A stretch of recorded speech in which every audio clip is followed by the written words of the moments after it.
Buenos días, iglesia, y bienvenido a todos nuestros amigos que normalmente nos estarían viendo a través de Zoom y Facebook Live. Así como les dije hace poco, seguro que vieron el en vivo que normalmente hacemos a las 11 de la mañana. Mis padres y yo estamos acá de un paseo solo por el fin de semana en un lugar que se llama Elam Lodge, que queda más o menos unas 2 horas al norte-este de la ciudad de Toronto, donde normalmente tenemos nuestros servicios, pero igual. Hemos grabado esto el sábado y vamos a seguir con lo que hemos estado leyendo, el libro de los Hechos. Y el día de hoy vamos a cubrir 2 capítulos realmente y un poco del capítulo 8 también del libro de los Hechos. En este contexto donde estamos en este momento, básicamente la iglesia ahora se ha vuelto no solamente en un movimiento religioso, obviamente siguiendo el Mesías, que creen que es Jesús, pero también la gente que están con necesidad dentro de la ciudad de Jerusalén ven a la iglesia como una ayuda también económicamente y socialmente. Se dieron cuenta de que siguiendo bajo el imperio romano, obviamente los romanos no iban a hacer nada para ayudarles en su pobreza, hasta el pueblo regular, como por ejemplo el hombre que se sanó en la entrada del templo, dependía de la generosidad de algunas personas que de casualidad pasaban para darle quizás una moneda, al menos para tener algo de comer ese día. E incluso del templo, el Sanedrín, los sacerdotes que estaban ahí, muchas veces daban a los pobres, pero solo como un show, solo como una manera de fingir esta autojusticia que tenían. Y por eso Jesús le tuvo que reprender de eso. Pero ahora van a la iglesia por ayuda, porque, al menos en teoría, bajo el nuevo pacto en Jesús el Mesías, no deberían estar discriminando a nadie. Si alguien venía con necesidad, era su trabajo, como seguidores de Yeshua, de ayudarles. Vamos a empezar acá, este es Hechos capítulo 6. Dice que por aquellos días, al multiplicarse el número de los discípulos, de los que ahora creen en Jesús, surgió una queja de parte de los judíos helenistas. ¿Qué significa helenista? Significa griegos que son mezclados con griegos. Acuérdense, unos 300 años antes de esto, Alejandro Magno había conquistado el área. Entonces había un montón de gente y es por esa razón que el Nuevo Testamento fue escrito originalmente en griego. Porque así como en el día de hoy el inglés más o menos se ha vuelto como la lengua franca del mundo, o sea, si un hombre en Japón quiere conversar con un hombre de Portugal, obviamente el portugués probablemente no habla japonés y el japonés no habla portugués. El único idioma que tienen en común para poder comunicarse, al menos algo básico, es el inglés. En esta época, en esta parte del Imperio Romano, era así, pero con el griego, por la influencia de las conquistas de Alejandro Magno. Entonces habían judíos que estaban mezclados con, dice acá, helenistas, o sea, estaban mezclados con griegos. Entonces muchos judíos tenían esta tendencia de ser un poco racistas, de discriminar, de no contarlos como verdaderos judíos, no judíos puros. Y bajo un nuevo pacto eso no debería importar. Y por eso quejan, dice, esta queja de parte de los judíos helenistas en contra de los judíos nativos, los que eran 100%, porque sus viudas eran desatendidas en la distribución diaria de los alimentos. Y entonces fue una queja justificada. Oye, ¿por qué están discriminando contra nosotros simplemente por el hecho de que ustedes son nativos y nosotros somos helenistas? No es justo.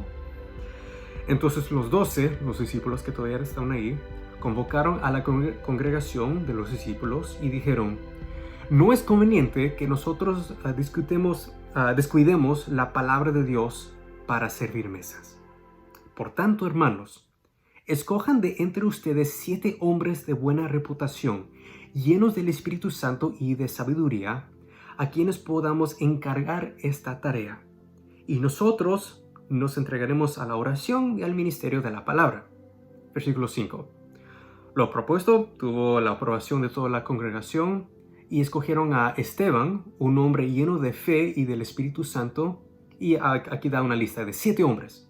Entonces, aquí dice Esteban, a Felipe, Prócoro, Niancor, a Timón, Parmenas y a Nicolás, un prosélito de Antioquía.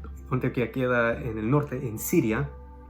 Entonces, a propósito, escogieron un grupo diverso. Y estos los presentaron ante los apóstoles y después de orar pusieron sus manos sobre ellos, como para ungirlos con el poder del Espíritu Santo. y la palabra de Dios crecía, y el número de los discípulos se multiplicaba en gran manera en Jerusalén. Y mira, acá muy interesante, dice, incluso muchos de los sacerdotes obedecían a la fe. O sea, incluso ese Sanedrín que acaban de ser testigos de la primera persecución de Pedro y Juan por haber sanado a ese hombre que era cojo, ahora por ese milagro y por ver el testimonio y la fe de estos discípulos, ahora también creían de que Jesús era el Mesías. Versículo 8. Esteban, lleno de gracia y de poder, hacía grandes prodigios y señales entre el pueblo. Pero algunos de la sinagoga llamada de los libertos, era una secta que existía en esa época, incluyendo tanto sirenos como alejandrinos, entonces también eran grupos diversos, y algunos de Cilicia y de Asia, se levantaron y discutían con Esteban, pero no podían resistir la sabiduría y al espíritu con la cual hablaba. Entonces por eso en secreto la tuvieron que agarrar algunos hombres para que dijeran, le hemos oído hablar palabras blasfemas contra Moisés y contra Dios. Obviamente fue una mentira, pero no sé cómo todo el pueblo les creía hacia el toque. Entonces lo arrestaron y lo trajeron al concilio y presentaron esos testigos falsos que dijeron, este hombre continuamente habla en contra de este lugar santo y de la ley, porque le hemos oído decir de que ese Jesús de Nazaret destruirá este lugar y cambiará las tradiciones que Moisés nos dejó. Y al fijar la mirada en él, en Esteban, todos los que estaban sentados en el concilio vieron su rostro como el rostro de un ángel. Y así termina solo el capítulo 6, vamos a seguir leyendo. Pero algo muy interesante, hay solo 2 personas en toda la Biblia en lo cual dice la palabra de que básicamente brillaba. Esteban es el primero, dice acá que su cara pareció como cara de ángel. El primero, mira la gran ironía en esto, el primero fue Moisés. Cuando por haber pasado tanto tiempo en la presencia de Dios, cuando él subió al monte Sinaí para recibir la ley de Dios, dice la palabra de que cuando él finalmente bajó, después de 40 días, su rostro brillaba. Era como una radiación divina por haber estado en la presencia de Dios por tanto tiempo. Y hasta la gente por miedo le tuvieron que poner un velo sobre su cabeza para no asustar a la gente. Increíble de que están acusando a Esteban de ser un blasfemo, de hablar en contra de Moisés. Entonces el Espíritu Santo que estaba sobre Esteban en este momento le hizo eso como un favor para mostrarles, como una vindicación. Y estoy segurísimo de que hasta el concilio sabía muy bien de que estos eran testigos falsos, pero ya tenían una agenda, ya sabían que no podían tocar a los apóstoles como Pedro o Juan. Hasta todos los apóstoles habían sido arrestados, pero un ángel del Señor los había liberado de la cárcel. Entonces dijeron, ¿sabes qué? Tenemos que quizás apuntar un poco más bajo en la jerarquía de la iglesia para mostrar un ejemplo, porque como les mencioné antes, ya les habían amenazado, ya les había azotado como castigo por desobedecer ese mandato de ya no predicar el nombre de Jesús, y ahora van a ser un ejemplo con Esteban. Y creo que Esteban ya lo sabía, el Espíritu Santo ya le había revelado. Entonces él se acordó de 2 cosas que dijo Jesús, de que por mi causa, por mi nombre, algún día tú vas a estar frente de gobernantes, reyes, y en este caso concilios, y vas a tener que ser un testigo de mí. Pero en esos momentos no tengas miedo, no te preocupes por lo que tú vas a tener que decir, porque en ese momento el Espíritu Santo te dará las palabras que decir. Y también dijo otra cosa, no tengas miedo o no temas de los que destruyen la carne. En vez de eso, debes tener el temor de Dios es el inicio de la sabiduría. Debes temer al que puede destruir cuerpo y alma en el infierno. Entonces, mientras que toda esta gente están poniendo a Esteban en juicio, de la perspectiva de Esteban, como él tenía la inspiración del Espíritu Santo, sabía de que todos estos hombres que están al punto de condenarlo, realmente ellos van a estar bajo el juicio de Dios. Entonces vamos al capítulo 7, y es un capítulo largo porque empieza con el sumo sacerdote dijo, ¿es esto así o esto es cierto? A Esteban quiere responder a todas estas acusaciones de que es un blasfemo. Esteban respondió, escúchenme hermanos y padres, Y ahora, obviamente, no les voy a leer todo porque si ustedes leen, acá lo tengo acá muy largo, todo el capítulo 7, es un sermón entero donde él va por las partes más importantes del Antiguo Testamento para mostrarles un punto muy específico, de que el rechazo del Mesías es algo que también fue practicado mucho antes. Antes de que vino Jesús, ya Dios enviaba gente ungida, como por ejemplo Moisés o como el rey David, solo unos ejemplos. Y el punto que estaba tratando de decir Esteban es de que ellos también fueron rechazados por su pueblo. E incluso en muchas ocasiones el pueblo judío, por ejemplo, cuando estaban en el desierto bajo Moisés, había un montón de veces que querían matar incluso a Moisés, porque no era el salvador que ellos querían. Entonces no estaban satisfechos y en muchas ocasiones casi lo apedreaban. Entonces él sigue con esto. Y el punto que le está tratando de decir es de que ustedes juzgan sus ancestros. Ustedes miran atrás y dicen, ¡ay, qué tontos eran! ¿Cómo puede ser que no crean en Moisés, que no crean en David, por ejemplo? Y en muchas otras cosas así. Para decir, nosotros somos mejores. Esa es la perspectiva que tenía el concilio. No somos mejores, no somos como ellos. Pero Esteban les tiene que reventar esa burbuja y decir, no, ustedes están bajo ese mismo espíritu de condenación y de incredulidad. No quieren creer, no quieren aceptar lo que Dios manda a ustedes. Dios les quiere salvar, pero ustedes no lo permiten. Quizás su conciencia está como en este conflicto. Ustedes quieren creerlo, pero no pueden porque tendrían que rendir su orgullo. Entonces no pueden. Eligen los deseos de la carne en vez de la voluntad de Dios. Entonces sigue con todo esto. Es muy, muy largo lo que dice, con mucho detalle. Y se nota. Se nota muy claramente de que fue el Espíritu Santo hablando a través de este hombre joven llamado Esteban. Y fue un hombre joven. Hubiera tenido, por ejemplo, yo tengo 25, él hubiera tenido más o menos mi edad o quizás un poco menor, no sabemos exactamente. Y mira, si vamos solo hasta el versículo 51, después de dar todo esta historia, de un resumen del Antiguo Testamento, él dice, ustedes que son tercos e incircuncisos de corazón y de oídos, resisten siempre al Espíritu Santo, como hicieron sus padres. Así también hacen ustedes. ¿A cuál de los profetas no persiguieron sus padres? Ellos mataron a los que antes habían anunciado la venida del justo, del cual ahora ustedes se hicieron traidores y asesinos. Ustedes que recibieron la ley por disposición hasta de ángeles y sin embargo no la guardaron. Obviamente en ese momento se dan cuenta. Dice de que él estaba en la misma posición que Jesús había estado cuando él estaba frente a Caifás y le preguntó, ¿quién eres tú? Y Jesús respondió con dos partes de las Escrituras. Respondió con yo soy, que viene de Éxodo 3, cuando Moisés le pregunta a Dios, cuando el pueblo me pregunta cuál es tu nombre, ¿qué les digo? Él dijo yo soy, el que yo soy. Y después responde también con Daniel 7. En esa visión de Daniel, él ve a este hombre que él llama el Hijo del Hombre, sentado a la diestra de Dios, el Padre, el anciano de días. Y a él es dado toda autoridad, todo poder, y todas las naciones lo adoran como Dios. Jesús estaba clamando ser ese hombre, ese Hijo de Dios, Dios el Hijo al lado y adorado al lado de Dios el Padre. Y Jesús, cuando Jesús respondió con eso, Caifás se rompió su manto que tenía así y dijo, ese es un blasfema.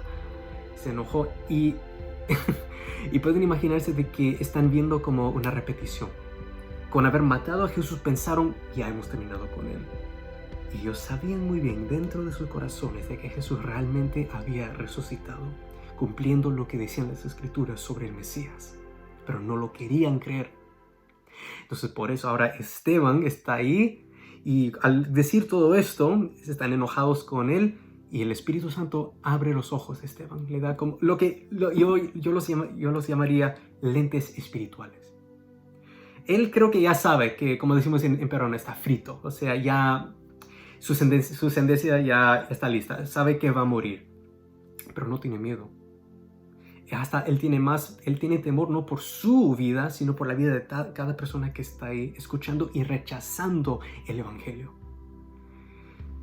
Dice acá, al oír esto, ese es el versículo 54, se sintieron profundamente ofendidos.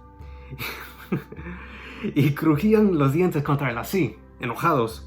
Pero Esteban, lleno del Espíritu Santo, fijó sus ojos al cielo y vio la gloria de Dios y a Jesús de pie a la diestra de Dios. Y dijo: veo los cielos abiertos y al Hijo del Hombre de pie a la diestra de Dios. Entonces ellos gritaron a gran voz y tapándose los oídos se lanzaron de una contra él, como: ¡ay, ya no quiero escuchar más de esto! Entonces lo agarran y lo sacan fuera de la ciudad. Echándolo fuera de la ciudad comenzaron a apedrearlo. Y esos testigos falsos que habían estado ahí pusieron sus mantos a los pies de un joven llamado Saulo. ¿Por qué hicieron eso? Eso era un símbolo cultural. En esa época el concilio votaba sobre muchos diferentes asuntos y preguntas. Entonces, al poner sus mantos a los pies de este Saulo, que era un miembro del concilio, era un fariseo, estaban diciendo: este hombre nos está dando la autoridad, la aprobación de la muerte de este hombre. Y obviamente esta es la primera mención de este Saulo, pero les aseguro que no va a ser la última vez que lo vemos. Él tiene un papel muy importante en toda la historia de la iglesia.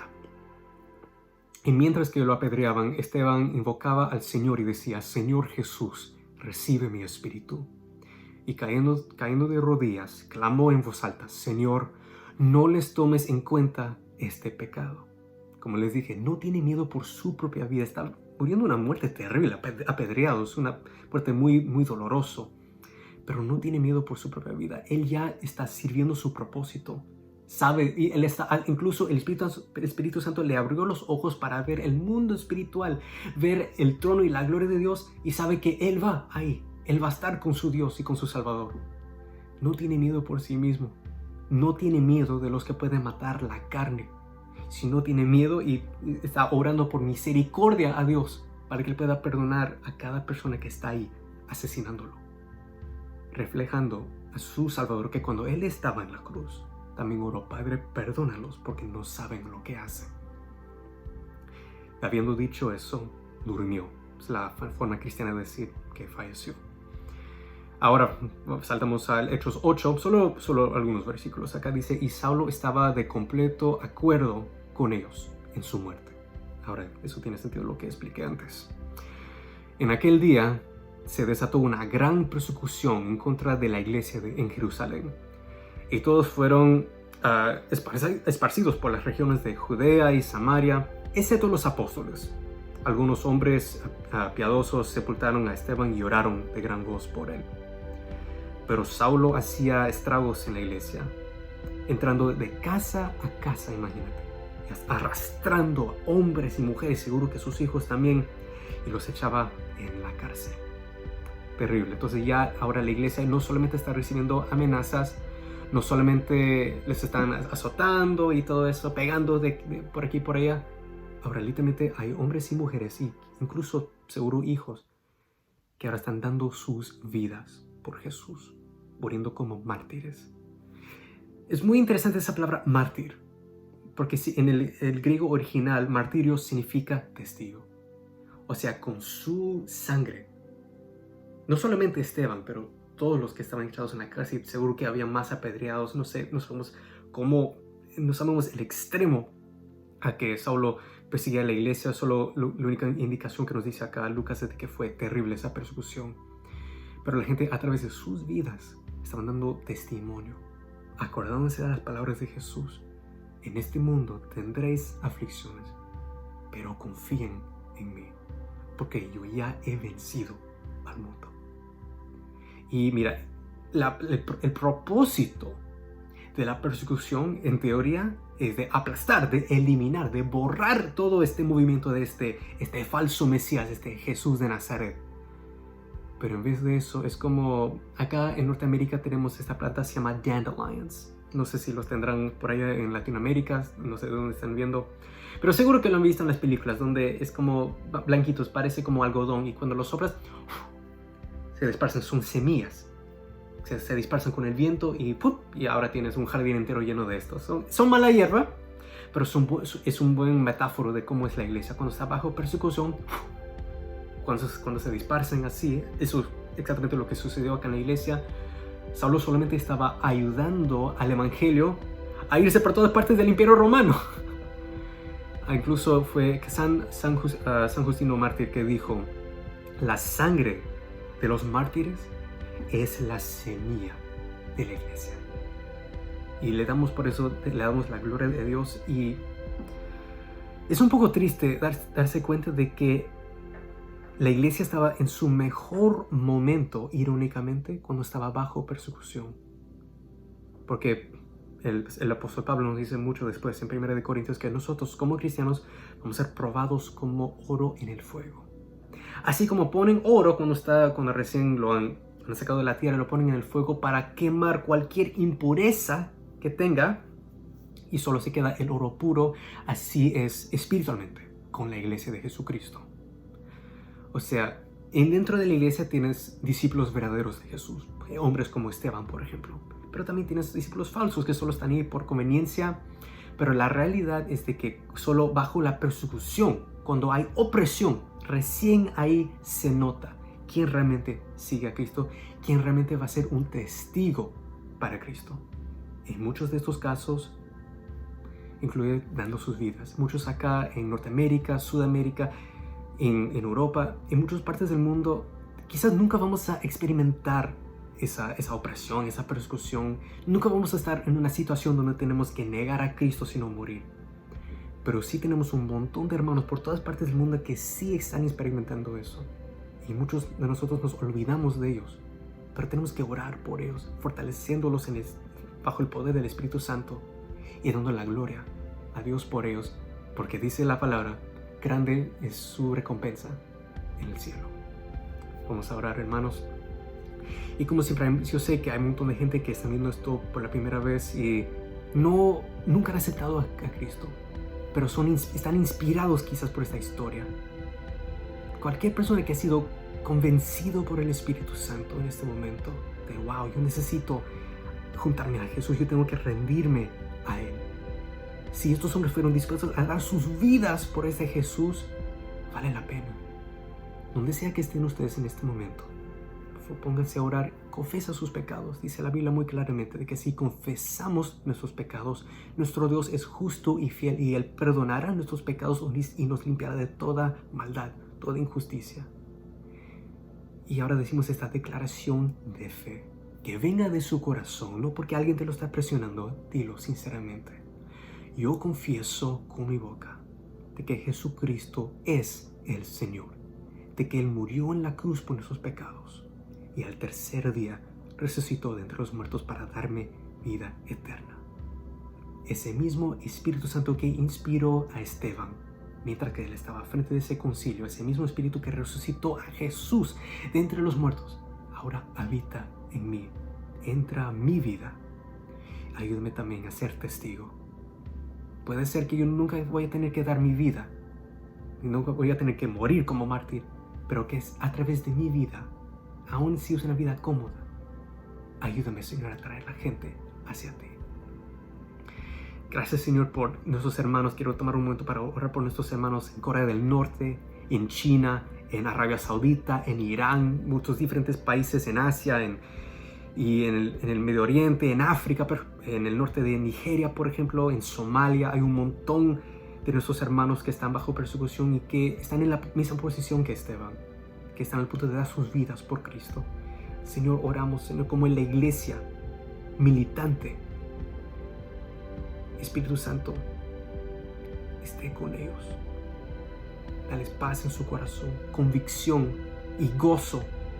Abre sus ojos espiritualmente también para que puedan ver la gloria de Dios y tener esa fortaleza, como dijo Jesús: los que enduren, los que permanecen firmes hasta el fin, se salvarán. Gracias a Dios por tu iglesia y por tu Espíritu Santo que nos sigue inspirando hasta el día de hoy. Y les bendigo a todos ustedes en el nombre del Padre, del Hijo y del Espíritu Santo. Amén.